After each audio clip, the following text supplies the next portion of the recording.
you're looking for a Halloween movie, this movie is perfect, at least for me, because it has a lot of these dark themes, and yet it doesn't revolve around ghouls and demons and vampires. It's a very real-world kind of Halloween story. Rope is a very unique Alfred Hitchcock film. It's got suspense, it's got murder, it's got mayhem. That's what's exciting. I'm glad it excites you. But it's really unique in that you know who committed the murder from the very beginning of the film. It wasn't the regular whodunit that we've come to expect from some films like this. It's about these two college students who think that they are smarter than everybody else, and so they are allowed to commit murder. That's the difference between us and the ordinary man, Philip. They talk about committing the perfect crime, but nobody does it.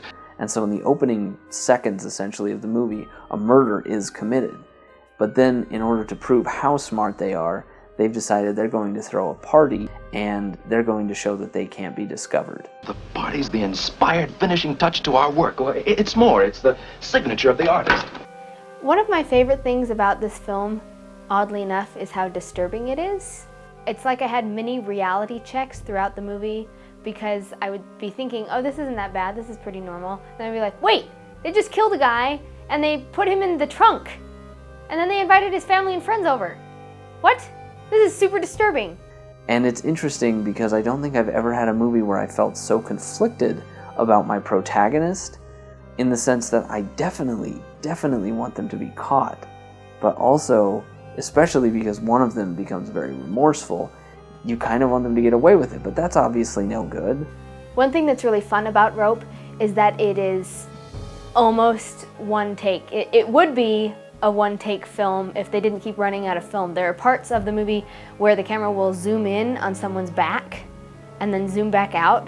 And I was watching it thinking, well, that's really weird. Why did they do that? It's because that's when they were running out of film. Another unique thing about the cinematography in this movie is that you're not always looking at who's talking.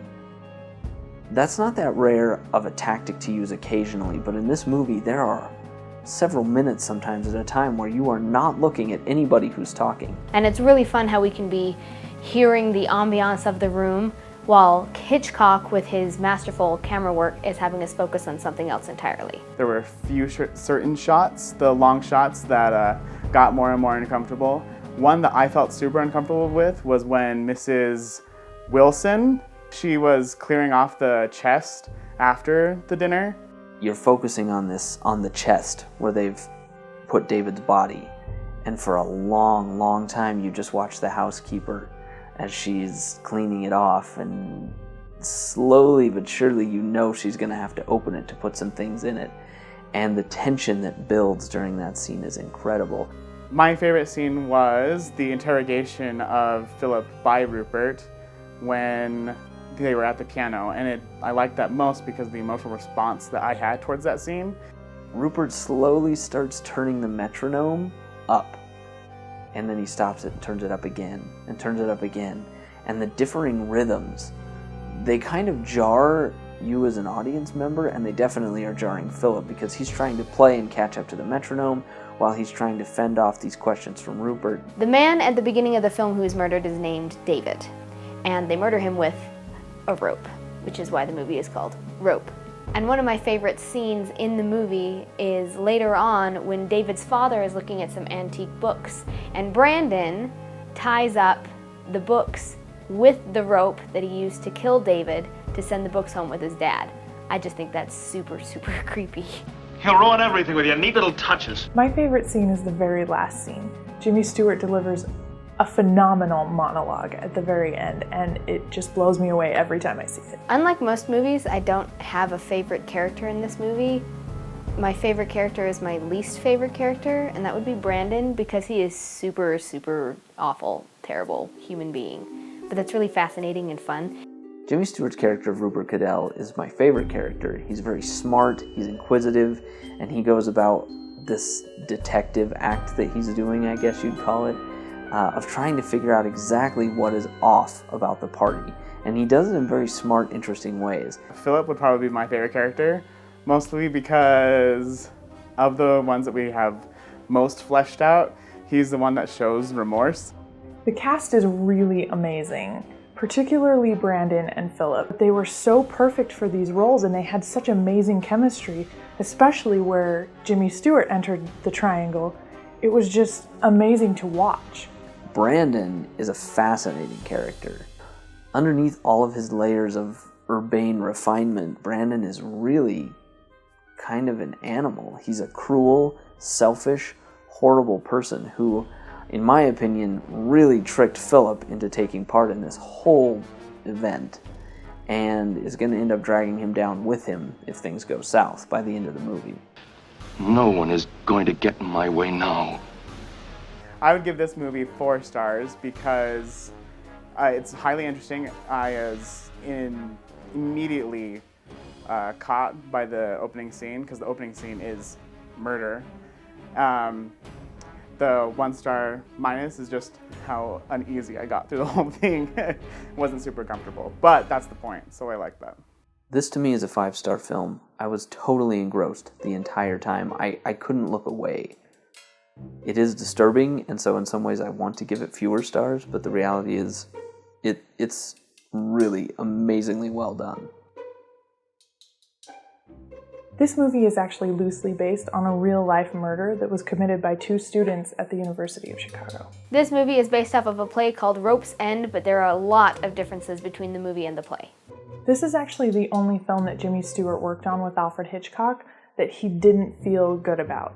He felt he was miscast. Because this movie is done in so few takes and such long takes, the actors did not want to make any mistakes because they would have to redo it and that'd be a really long time to redo it.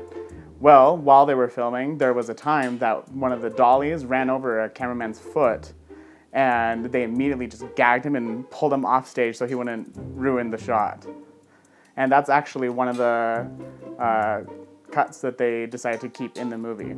It's interesting, if you watch the credits of this movie, all of the other characters are listed by their relationship to David, except for Jimmy Stewart's character. The set for this movie is really cool because there were parts of it that had to come undone, essentially, so that the cameras could keep following the action all the time. And most of the time this is quite seamless, but there is one of the takes where you can actually see a slight crack. It's in between the entryway and the dining room. You can just see a slight crack in the arch. The final edit of this film was made up of only 10 shots. The background for this movie is really quite fascinating. As you watch through the movie, it lights up and slowly gets cooler and cooler looking, but one thing that's particularly interesting is that the clouds, which you'll certainly notice throughout the film, were made from a specific kind of fiberglass, and the reason they did that was so that they would reflect and diffuse light in appropriate ways, similar to real clouds. During filming, one of the hardest things for the actors to do was to avoid tripping on the cables that had been laid out on the set for the moving cameras and lighting. This movie is one of 5 movies that Hitchcock actually bought back the rights to from the studio, and he left the rights to his daughter as sort of an inheritance. And so this movie, along with 4 others, was unavailable until the 80s, and those 5 films for a long time were known in certain circles as the Lost 5 Hitchcocks. If you really like this film and want to see more of the people involved, a great Jimmy Stewart film would be Mr. Smith Goes to Washington. A great Alfred Hitchcock film would be To Catch a Thief. A great film with both of them together would be The Man Who Knew Too Much. Thank you for a lovely evening. Good night, good night. It's been charming.